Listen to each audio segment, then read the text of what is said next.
ఈరోజు నేను ఆఫీస్కి వచ్చేటప్పుడు ఒక మూల మలుపు దగ్గర ఒక బైకు ఒక ఆటో రెండు ఎదురెదురుగా వచ్చి గుద్దుకున్నాయి. దాంతో వాళ్ళిద్దరు, ఆ ఆటో అయినా ఈ బైక్ అయినా ఇద్దరు ఆ వెహికల్స్ నుంచి దిగి గొడవకు దిగిర్రు, ఆ తర్వాత కొట్లాటకు దిగిర్రు. అది అట్లా కంటిన్యూ అవుతూనే ఉంది. కొద్దిసేపటికి ఇద్దరికి విసుకొచ్చింది, కానీ ఎవ్వరూ తగ్గట్లేరు. రీజన్ ఏంటంటే నేను తగ్గితే నా పరువు పోతుందని బైక్ అయినా, నేను తగ్గితే నా పరువు పోతుందని ఆటో అయినా. ఇద్దరు ఈగోలు మనసులో పెట్టుకొని ఆ గొడవను అట్లనే కంటిన్యూ చేస్తారు. ఇద్దరికి ఆ గొడవ తొందరగా అయిపోతే బాగుండనే ఉంది, కానీ ఈగో వాళ్ళని ఆపనీయట్లేదు. ఇంతలోనే ఒక ముక్కు ముఖం నిలవన ఆయన వచ్చి వాళ్ళిద్దరికి సర్ది చెప్పి పంపించారు. ఇప్పుడు ఈ గొడవలో ఇద్దరు సాధించింది ఏంటంటే శూన్యం, ఏమీ లేదు, టైం వేస్ట్ తప్ప. సేమ్ ఇప్పుడు ఇరాన్, అమెరికా, ఇజ్రాయెల్ ఈ పంచాయతీ కూడా ఇట్లనే ఉంది. ఆల్మోస్ట్ 40 రోజులు అవుతుంది యుద్ధం మొదలయ్యి. ఆగిపోయిందని కాసేపు, ఆగిపోలేదని కాసేపు, సీజ్ ఫైర్ అని కాసేపు, సీజ్ ఫైర్ లేదని కాసేపు, సీజ్ ఫైర్ అని చెప్పి కూడా మళ్ళీ బాంబుల దాడులు ఒకవైపు. అఫీషియల్గా ఆగిపోయిందనే అనుకుందాం, సీజ్ ఫైర్ అనే అనుకుందాం. మరి 40 రోజుల యుద్ధంలో ఇటు ఇరాన్ సాధించిందే ఉంది, లేదంటే అటు అమెరికా, ఇజ్రాయెల్ సాధించిందే ఉంది. అసలు వీళ్ళు ఏ లక్ష్యంతో యుద్ధంలోకి దిగిరు? ఆ లక్ష్యాలు నెరవేరినాయా?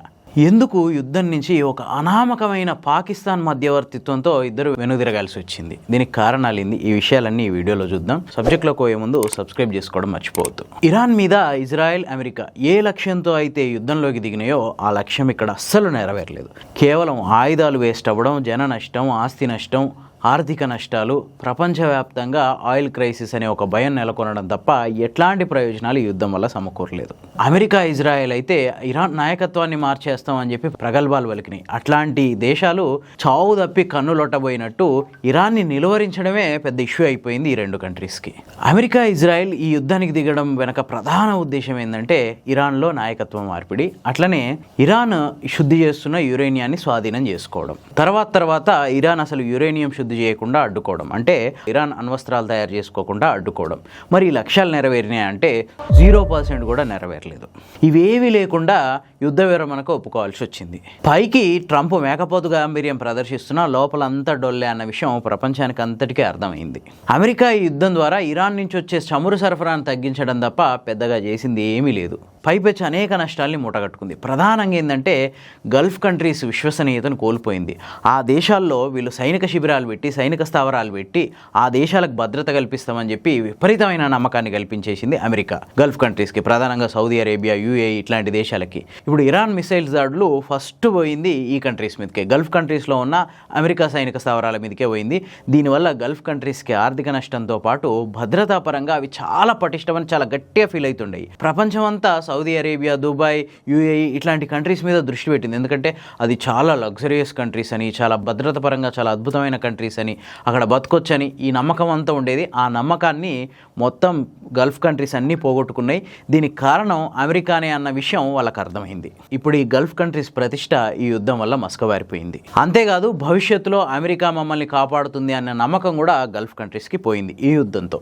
అంతేకాదు ఆర్థికంగా కూడా ఆ దేశాలు చాలా నష్టపోయినాయి. ఇరాన్ దాడుల వల్ల ఈ గల్ఫ్ కంట్రీస్ $20 బిలియన్ ఆదాయాన్ని కోల్పోవడమే కాకుండా పెద్ద ఎత్తున అక్కడికి వస్తాయి అనుకున్న పెట్టుబడులు వెనక్కి వెళ్ళిపోయినాయి. అమెజాన్ లాంటి కంపెనీలు చాలా పెద్ద ఎత్తున అక్కడ పెట్టుబడి పెట్టాలని నిర్ణయించుకున్నాయి. అట్లాంటి కంపెనీస్ అన్నీ వెనక్కి వెళ్ళిపోయినాయి. ఇక ఇంకొక దారుణమైన దెబ్బ ఏంటంటే అమెరికాకి యూరోప్ కంట్రీస్ దూరమైనాయి ఈ యుద్ధం వల్ల. రీజన్ ఏంటంటే హార్ముజ్ జలసంధి విషయంలో అమెరికా చేతులు ఎత్తేసింది. మేమేం చేయలేము హార్ముజ్ని తెరిపించడానికి, బయటికి పెద్ద పెద్ద ప్రకటనలు చేస్తున్నప్పటికీ ఆ హార్ముజ్ని తెరిపించడంలో అమెరికా విఫలమైంది. అంతేకాకుండా హార్ముజ్ జలసంధి ఎవరికి అవసరమో వాళ్ళే తెరిపించుకోవడానికి ట్రై చేయాలి అని చెప్పి యూరప్ కంట్రీస్ మీదకి ఆ బాధ్యతను నెట్టేసింది. దాంతో యూరప్ కంట్రీస్కి అమెరికాకు కూడా దూరం పెరిగింది యుద్ధం వల్ల.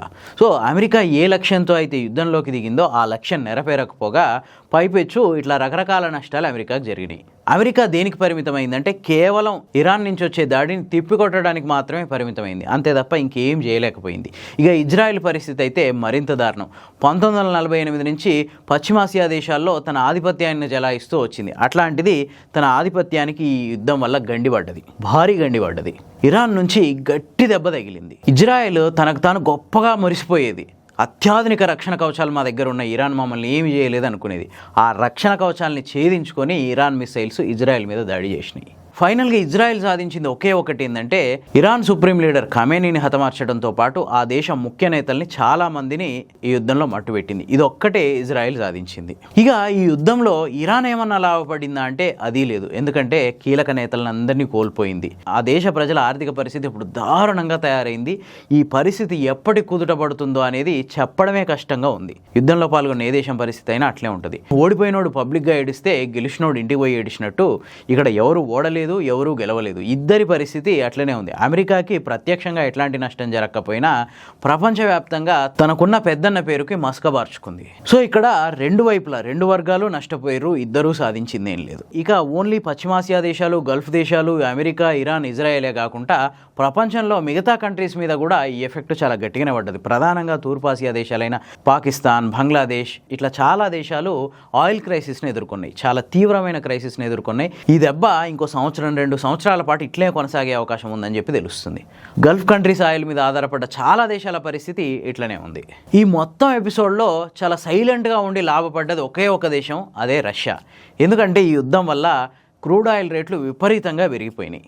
అంతేకాదు గత 4-5 ఏళ్ల నుంచి అమెరికా రకరకాల ఆంక్షలు పెడుతూ వస్తుంది రష్యా మీద. అంటే రష్యా మీద డైరెక్ట్గా పెట్టట్లేదు ఆంక్షలు, ప్రపంచ దేశాల్లో చాలా దేశాలని రష్యాతో వాణిజ్యం చేయకుండా, రష్యాతో వ్యాపారం చేయకుండా నియంత్రిస్తూ వస్తుంది, వివిధ దేశాల మీద ఆంక్షలు పెడుతూ. ఇప్పుడు ఒక 30 రోజుల కాలానికి ఆ ఆంక్షలన్నీ ఎత్తేయడంతో రష్యా చమురుని ప్రపంచ దేశాలు చాలా చౌక ధరకి విపరీతంగా కొన్నాయి. దీనివల్ల క్రూడ్ ఆయిల్ అమ్ముకొని రష్యా విపరీతంగా లాభపడింది. ఈ మొత్తం యుద్ధం వల్ల లాభపడ్డ దేశం ఏదైనా ఉందా అంటే అది రష్యా ఒక్కటే. ఈ అనాలిసిస్ కనుక మీకు నచ్చితే లైక్ చేయండి, షేర్ చేయండి. ఇలాంటి మరిన్ని మంచి వీడియోల కోసం ది ఫోర్త్ ఎస్టేట్ ఛానల్ని సబ్స్క్రైబ్ చేసుకోండి.